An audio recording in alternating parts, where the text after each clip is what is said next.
Hey, John Harris here with the Rock Metal Podcast. Join me as we get to go behind the scenes into what goes into producing records and making music as we interview some of our favorite and soon-to-be favorite bands. Today we're chatting with Ryan Brooks of Sleep in Motion for fans of Nirvana, Pearl Jam, and Alter Bridge. We'll be chatting about Sleep in Motion's new EP, Separate, produced and recorded by the band themselves, mastered by Erik Miles at Forum Studios.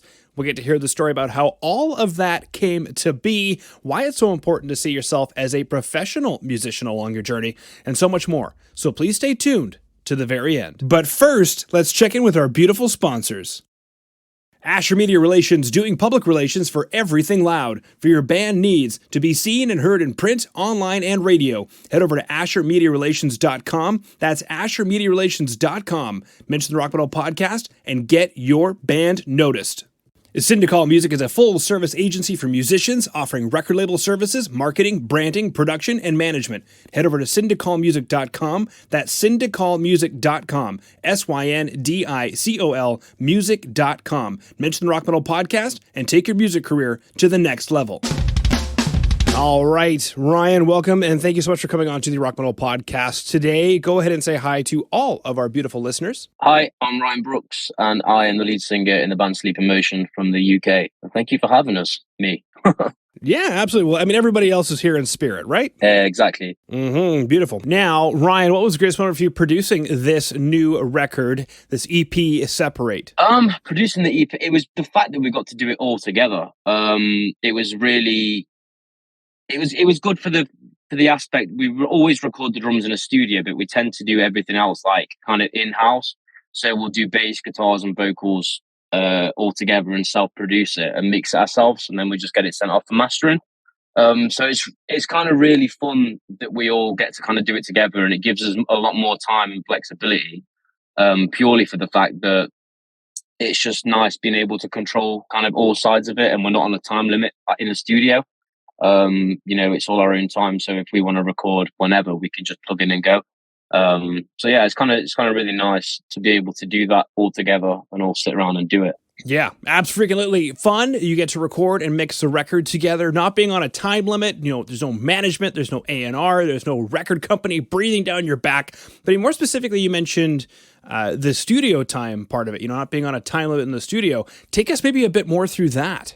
Yeah, so studio time, I mean, we could do it all within a studio environment, but obviously being a band that's not signed, it's a lot of money to be able to get these things and to be able to use professional studio equipment all the time. So we've kind of done it ourselves and got as much as we possibly can to record bass, drums, guitars, all at home. But drums are just like, with the amount of microphones over drums, and you want to get that perfect studio sound. You just need a good space and a good recording place for that. And luckily we found one in Nottingham, which is our hometown.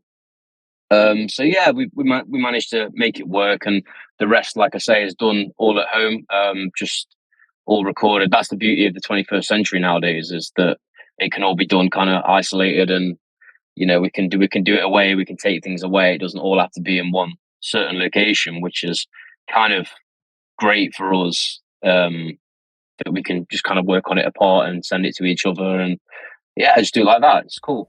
Yeah, work on it apart, send it to each other, the glory of the modern age. But more importantly, you mentioned, doing what you can on your own as a band to save money. But then here you are recording the drums in a studio space because you said, well, they've got the acoustics, they've got the microphones, they've got the preamps. In order for us to do that at home, it's not possible. So it's choosing what to spend the money on, which is super smart. Now, Ryan, what was the biggest challenge for you on this record?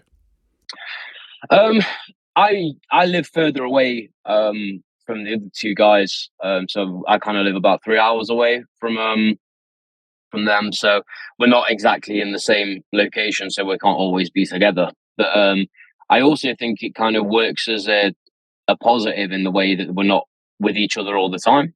So we really make the most of the time that we're together, and it's very productive. So when I go up the country, I live in Devon, which is near Cornwall. And then they're like really Midlands based, like kind of in the centre of England. And that's where I'm from originally.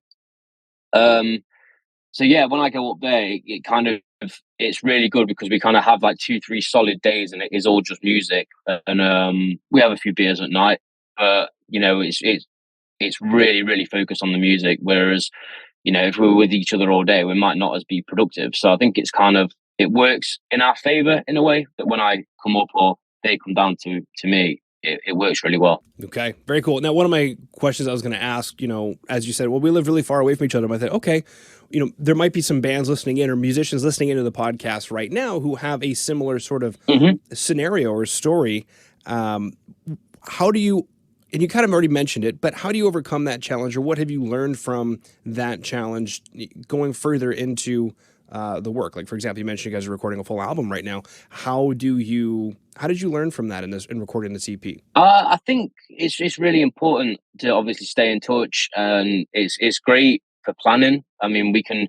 It's just good. It's about being structured, and we're kind of taking it now as we're professionals of it. We try and be professionals, but we try and put things in place so that it's structured, so we know when things are going to happen. So we're working kind of to. I mean, we know now what's going to happen in January, February next year. So we work in like a year in advance. And I think that's really important for any band, is to kind of get a plan in place of where you want to be and where you want to move to. That's kind of my biggest advice, really. And if you want it to work, then you've got to do everything you can do to make it work. And, sometimes it is long drives and long places, but if you can't do the long drives now, then you're not going to be doing many long drives on tour.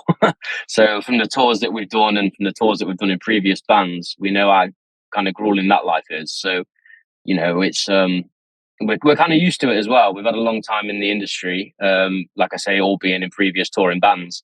So we kind of know the industry, and we know what it takes to be it, and you've kind of got to stick at it and keep going with it. So yeah, and we're lucky that our country, it only takes 10 hours from top to bottom, whereas you guys, that's one state sometimes, isn't it? So, we can't complain really. If we can't complain at all. Mm-hmm. So yeah, it's not too far. Yeah. Well, I'm in Canada, baby, but definitely a similar story. It takes a very long time to go from one province to the next, especially in Western Canada. So if I've got any company, raise your hand. Woo woo. But yeah, understanding the industry, understanding the group. If you're not going to survive a small tour trip or a small van trip, on the small scale as a band, probably not going to be able to do it on the large scale. But also seeing yourself as a professional musician and working 1 to 2 years in advance, setting those goals, know where you want to go, setting up those pieces in advance. I mean, super heavy hitter right there. But Ryan, what are some of the themes on this record? I read in the EPK something about getting some things off of your chest. Yeah, I think in the kind of situation and the current state that we're in now, I think it's kind of fair enough that most people in the UK are pretty angry at the minute at certain things that are going on. I mean, we try and stay away from politics. Well, I do for writing lyrics.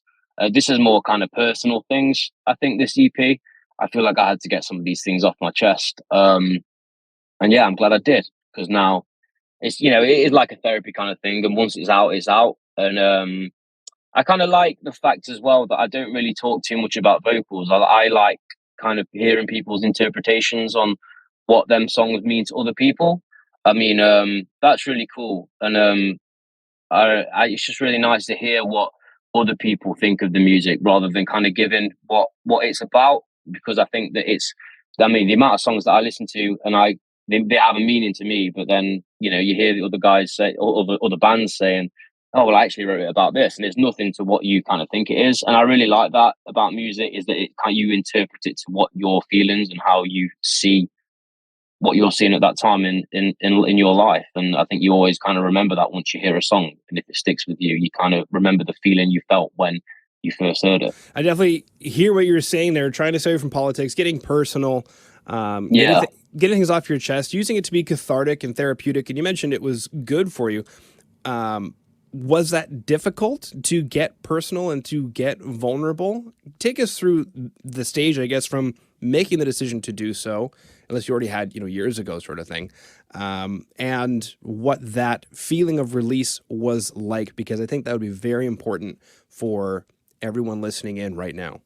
Yeah, I think it's a really good way. I try and put it all out and kind of leave it on the paper, as the saying goes, and then I feel like it's a relief for me to get it off my chest. It's a nice feeling for me to be able to just open up, and some of the lyrics are very kind of a lyric within a lyric, if you know what I kind of mean by that. But for me, I find it such a therapeutic kind of getaway, and it's just nice to kind of get it out. And once it's out, and I love the fact that people can, like I said, people can interpret it. But yeah, they've got specific meanings to me, and I feel very proud, and I spend a lot of time going over the lyrics before they're exactly how I want them to be.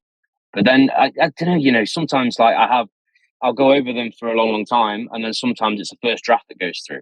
So it's like it's such a mix and match of kind of how I work. There's not really one kind of set way that I go about this.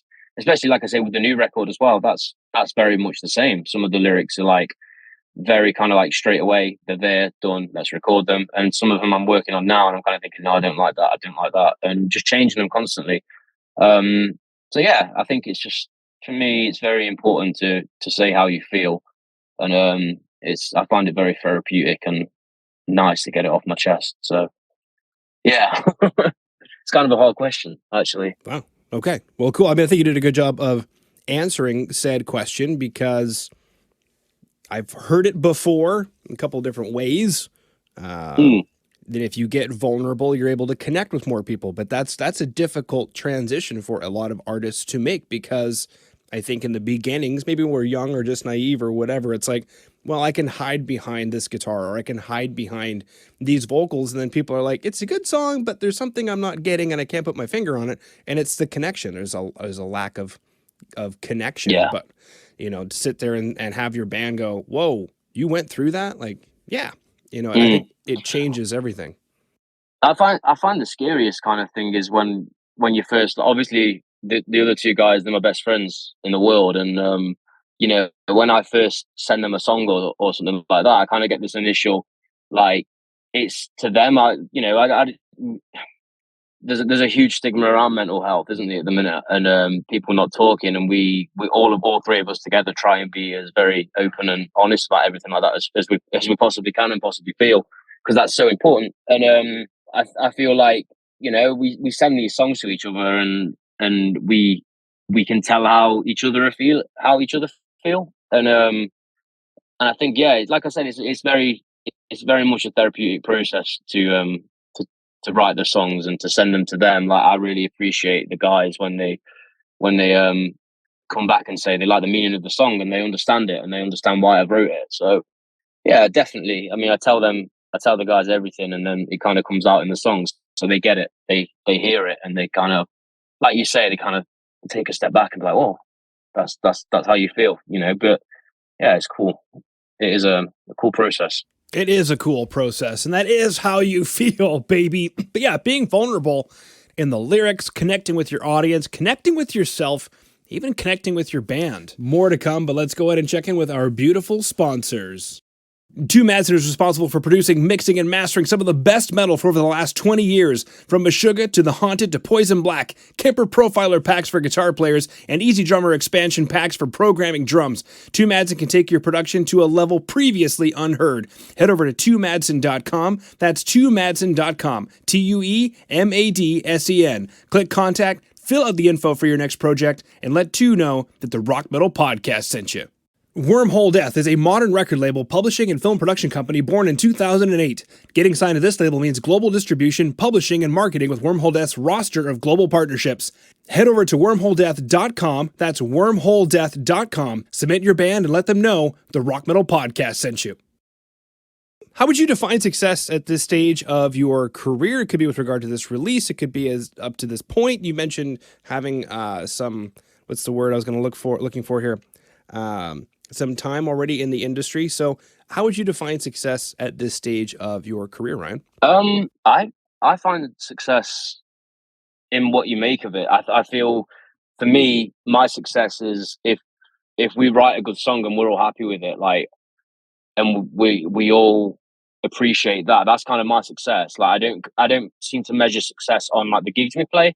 I always find it like within. So like how we're feeling all together as humans. You know, if we're all happy with the direction that we're going in, we're all happy in the studio, we're all happy at practice, or we're all happy just all together, then to me that's success, and we're successfully being a band that's functional and that are capable of doing things. You know, from previous experiences in bands that I've been in, you know, it was we played great gigs and we played amazing things, what looked great, but behind the scenes, like it wasn't a nice environment. It just wasn't a nice place to be. And so I think it's so important that there's harmony within the group. And I think once there's harmony and once there's friendship involved, then I think if it's a solid foundation, then you can only build on that. And I feel like once the success is there and being successful within each other and as people, then I think you can only build on top of that. Mm-hmm. If that makes sense. Yeah, I'm reminded of the proverb, something like, who needs a great meal in a house of strife? Something like that. Yeah, absolutely. Absolutely. Very cool. Did you work with anybody notable on this record? I mean, you mentioned kind of recording it all together. Who did the mastering? What was that like? Did anybody else do the mixing? No, the mixing was done all kind of by us. We all sat together and did it.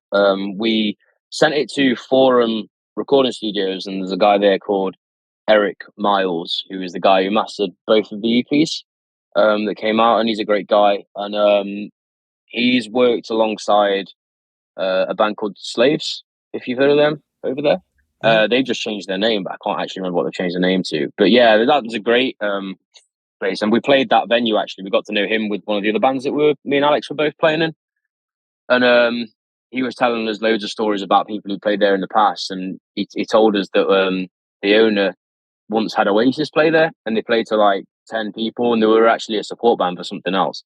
And apparently, they wouldn't serve Liam a drink because he was already like really drunk or something. And then he said to the owner of the Forum in Tunbridge Wells in England, and he said, "I'm going to come back and I'm going to buy this place." That's what he said. He said he's going to get famous and I'm going to buy this place. I don't think he ever bought it, but he got famous, so half of it was right. Yeah, at least So, half yeah, of it was there. Yeah. He was right about something for once. So yeah, cool. Yeah, you get cool stories when you go around these venues that have been there for a long, long time. Mm-hmm. Yeah. Wow, what a wonderwall. Yeah. Beautiful. What's the number one thing you want people listening right now to the podcast to do? And this could be your chance to do a shameless plug. It could be a chance to do something, give a spiritual message. I've had both. I want everybody to go and follow us on Instagram and Facebook. That'd be great if you could do that. We'd love to get you on the socials. And it is Sleep Emotion Official. And there's links to Spotify, Apple Music. We're going to be dropping a music video soon. And then we're also building up to the album release in November. So hopefully, you know, you're all going to enjoy that. Yeah, it's something heavier. It's something darker. Plenty of feelings involved, plenty of anger. And yeah, if you're into that kind of stuff, then you'll find it there at Sleep Emotion Official. Okay, beautiful. All right, so everybody go to Instagram and Facebook. Actually, go ahead and go to the rockmetalpodcast.ca. I'll have all the show notes for today's episode where we can go ahead and have all of those links at the ready so that you can connect with Sleep in Motion. And we do have just enough time, if it's cool. You mentioned the debut LP, the long play, the full album is going to be coming out in November. We've been chatting about it here a bit. Drop C, bass player's got a 5-string, which actually goes down to B. Yeah, so we can do some dissonant notes here. It's a darker sound. You mentioned a little more polished, maybe a little more slick, maybe some synths in there, but something heavier, something darker. Maybe take a minute to pour out. What should we expect from this record? Yeah, so it's going to be a full length album. We're really excited. We're kind of writing it and recording it at the same time, which is really cool. It's a nice process to be going through because it's fresh. So we're not sitting on tracks for a long time, and you know, we're not second guessing them. We're recording them, bang, getting the drums done, going into recording while we're also writing the songs. So I'd say we're probably 75 to 80% of it written, and also 40% of it is recorded and kind of done and being passed on to mixing. But yeah, so this time we're going to be getting it mixed out of our hands, which is kind of nice in a way. Because with me, I do find it quite hard to let go of it. 'Cause, I just want everything. But I think it's really important. What we learned from the EP is to let other people hear it, let other people feel it, and let their interpretations of what we should sound like on a LP kind of come back to us. So it's nice. It's nice to be working with other people. So we're working. We're just looking at a few different people who are mixing at the minute, and looking for people who are going to get to master. So yeah, it's a really interesting time for us. Really happy. We've got the tour for November and December as well in the UK to cover the album, and then maybe one day in the US. That'd be nice, wouldn't it? In the US and Canada, I'd like that. That'd be cool. It sure would, baby. You can do the Canadian tour, which is Toronto. Yeah. Yeah. I imagine the same thing sort of happens maybe in England, like the English tour is London, and then maybe one or two other cities. Yeah, that's kind of like where you see bands coming over from the US. It's kind of the one or two places. Like it was the Chili's gigs when they get that kind of situation, and to that level, it's Manchester, maybe Birmingham, and then kind of one in London, and that's all you get really. So yeah, it's kind of shocking when you see bands actually coming to like Nottingham and places like that. So yeah, you kind of take the blessings on that one, really. Beautiful. All right. Well, Ryan, thank you so much for coming on to the Rock Metal Podcast today. Thank you very much for having us. It's really nice to speak to you guys, and yeah, hopefully we'll catch up when the album comes out for sure. And that's it for this episode of the Rock Metal Podcast. Stay tuned because next week we're going to be chatting with Liz Moritz of the band Gold Steps. Liz chats about the work that goes into making sure the songs she's working on have the right hook, the right melody. She wants to catch you. She wants to make sure that you enjoy the song as best as possible, among a few other great tips she learned from her producer. Go ahead and hit subscribe on your podcast player, share it with your friends, and I'll see you next week.